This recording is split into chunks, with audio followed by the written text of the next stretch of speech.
Fear Street Part 2, 1978 is the second film in the Fear Street Netflix movie trilogy, which began last week with the original film taking place in 1994. This sequel takes place in 1970 and stars Sadie Sink, Emily Rude, Ryan Simpkins, and back from the part one is Gillian Jacobs, Benjamin Flores Jr., Kiana Madeira, and Olivia Scott Welch.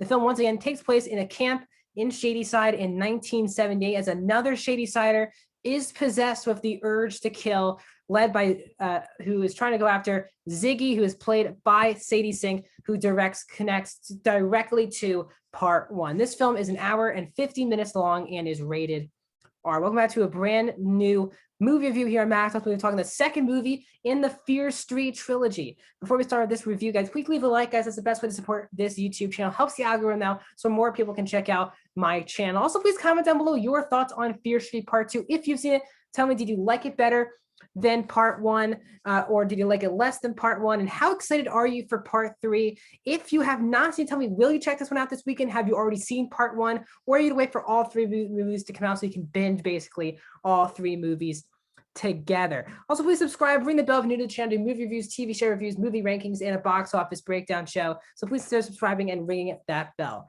So if you're new to the channel, I've already done my Fear Street Part 1 review already up on the channel. At the end of the video, I'll leave you a link to my video of part one of that review. So I was actually, as you know, if you saw my review, I really dug part one. I gave it a 4 out of 5 stars, a 78%. I mean, 80%. I really had a fun time with Fear Street Part 1, a really good movie. It felt refreshing to see a really well done slasher movie with characters I cared about, with villains who were simplistic in a really good way. So I was pumped at the fact they're doing a trilogy once every week. Every Friday, the new movie comes out, and we are now at the second movie. And directly connect to the C. Berman character, who Gillian Jacobs played at the end of part one, who again reappears here in part two. So I was excited to see how they would keep diving into the lore. And let's start with my positives first with Fear Street Part 2. And that is the world building and the lore of now this Fear Street franchise, we can kind of call this now. I love the little details, lore that doesn't just connect Fear Street Part 2 with Part 1, but also sets up Fear Street Part 3 really well. And you can really feel that the writers care about this product. They care about R.L. Stine's writings. And a lot of people talk about how many horror universes just don't really work out. Halloween had a lot of misfires. They're rebooting the whole franchise now. The Conjuring is probably the last horror franchise that has a live connective tissue and Easter eggs in each of the movies. But everyone's been trying to be the MCU, like the Dark Universe with when you had Tom Cruise doing The Mummy, that type of stuff. But it's so refreshing to see a horror universe that connects itself and has so much great lore that it at times feels like a comic book movie because of all the connections it has to the books, all the connections it has to other movies. It's just really fascinating. And that is the best part about, another great part about this movie. The best part though for me about this movie was the kills. Now, don't get me wrong, the kills were great in part one, but they were very sparse. Kills happened not that often. There weren't that many kills in part one. And when the kills happened, they were pretty fantastic and pretty shocking at times about what characters died. Though I'm not going to spoil part one. Actually, I'll think about that in a little bit. When I go into the story, I'll see if I get into part one at all in spoiler fashion. I'll let you know if I go to that or not. But as of now, non-spoiler review also of part one as well while I'm talking about part two. But there weren't that many kills in part one, and there are like triple the kills here in part two. There were a lot of kills, and the killer of the movie, the person you saw in the trailer who has the bag over his head, I'm not gonna give you a reveal on who the killer is, but the killer doesn't care if you're a man, if you're male, woman, or child. It doesn't care. It'll kill anything in its sight. And the intensity of that, of maybe even killing children in this movie, it got to a point of really great violent kills. And the film, you're supposed to, just like the first one, you have characters that you're supposed to care about, but also those characters are going to have to get killed in the movie. And when that happens, it's some really fun stuff. The killing, and also the villain of this movie, for me, was the best, is the best character in the entire film. Again, I'm not going to talk about who the character is, the background on the character. But once you learn about this character and why the character being a villain is so unique and being the killer, and why this person's being possessed again by another Shadysider, it makes you feel a lot of heartbreak as the kill, not just you're feeling entertained and thrilled by the kills, you're also feeling heartbreak because you know who the person behind that mask is who is killing all these people, these innocent children, men and women. It gets to a point, it's very heartbreaking at times.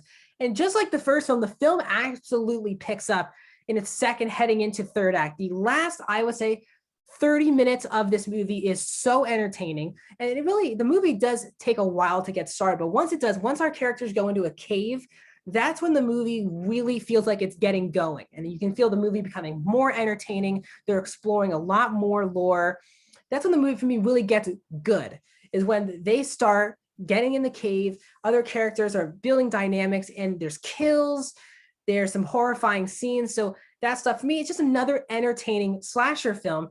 And let's get, as I said, that it's an entertaining movie. It's not hard to watch. It's an hour 50. It really does fly by. Let's talk about my negatives as we wrap up this review. And for me, the biggest flaw with this movie are the characters. I really did not like the characters in the first one, in the first act of the movie. I found a lot of the characters to be unbearable to watch at times.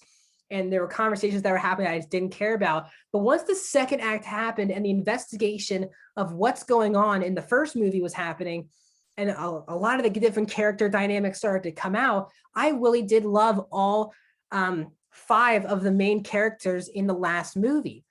So that got me excited to see what new characters will they bring here. You have Sadie Sink, who's obviously from Stranger Things, as the main character, Ziggy. And for me, I just didn't care about any of the characters in the movie. And that was so sad, because the film spends the first 40 minutes of this hour 50 movie merely on conversations establishing what these characters are like. And for me, none of them were likable. It was really tough to connect with any character in the movie. And that just became a huge problem. Sadie Sink is basically a rebel without a cause, with a cause in the movie. She's a bit of a jerk, but she's getting bullied by bigger jerks. So I guess you are kind of rooting for her. But the way she treats her sister during the first act is not very nice. And there's just a lot of characters that are so unbearable. Alice, played by Ryan Simpkins, is a character who is quite annoying in the first act of the movie. And then once it's just her and Emily Rude, then it gets interesting. But for the most part, until it's just the two of them, it's a quite annoying. And there's a bunch of annoying non-main supporting characters. When they really dive deep into the sisterhood of Sadie Sink and Emily Rudd's character, that's when the movie kind of feels like it has heart to it character-wise. But that takes too long, because Emily Rudd plays a too nice person, and Sadie Sink plays a jerk, really, for the first 45 minutes of the movie. And there's just so many unlikable characters going on, not just from Shady's side, also from Sunny's side, as we learned from the last movie. And this camp is kind of insane. Now, I'm a person who went to overnight camp, very similar to this. I went on overnight camps. A lot of my childhood, this is a very relatable thing, this camp, this atmosphere. But it was a little bit of, there was like no good people at this camp. It didn't feel like there was any nice people at all at the camp. And when the characters got interesting dynamics, when it was Sadie Sink and Nick Good, young Nick Good from the first movie, that was a really interesting dynamic, but it takes way too long to establish their relationship. Emily Rudd and Alice never seemed like friends the entire time, but until the third act, they just had to be friends. There were so many unlikable characters that it was tough to relate to anyone or to root for anyone. At times, you're even rooting for the villain to kill certain characters in the movie. And when your main character is supposed to be a good guy and you're rooting for your villain at times, it just becomes a bit of a problem. That's what I got. I got so sucked into the characters in the last movie and cared about certain character deaths.